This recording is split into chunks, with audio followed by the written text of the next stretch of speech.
জুলাই গণহত্যার জন্য শেখ হাসিনার মৃত্যুদণ্ডের রায়ে দেশের বিভিন্ন স্থানেও আনন্দ উল্লাস হয়েছে। রায়ে সন্তোষ প্রকাশ করে আনন্দ মিছিল ও মিষ্টি বিতরণ করে ছাত্র জনতা।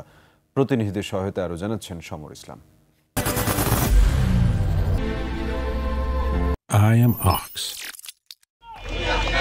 আন্তর্জাতিক অপরাধ ট্রাইব্যুনালে পলাতক শেখ হাসিনা ও সাবেক স্বরাষ্ট্রমন্ত্রী আসাদুজ্জামান খান কামালের ফাঁসির রায় ঘোষণার পরপরই রংপুরে রোকেয়া বিশ্ববিদ্যালয়ে আনন্দ মিছিল বের করে শিক্ষার্থীরা। এ সময় ছাত্র জনতা শহীদ আবু সাইদের আত্মত্যাগের কথা স্মরণ করে শেখ হাসিনা ও কামালকে দেশে ফিরিয়ে এনে দ্রুত রায় কার্যকরের দাবি জানান। এতে বেগম রোকেয়া বিশ্ববিদ্যালয়ের শিক্ষার্থীরা, শহীদ আবু সাইদের শিক্ষার্থীরা আমরা উচ্ছ্বাসিত।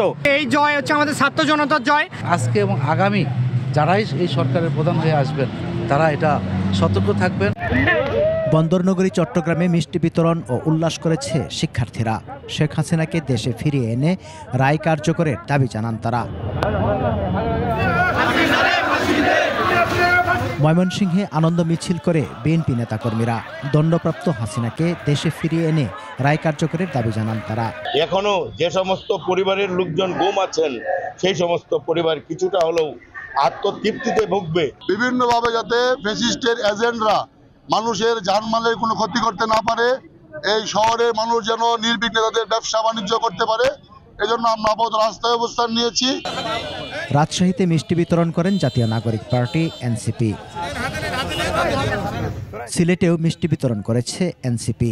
সে সময় জানানো হয় রায় কার্যকর না হওয়া পর্যন্ত তারা মাঠে থাকবেন।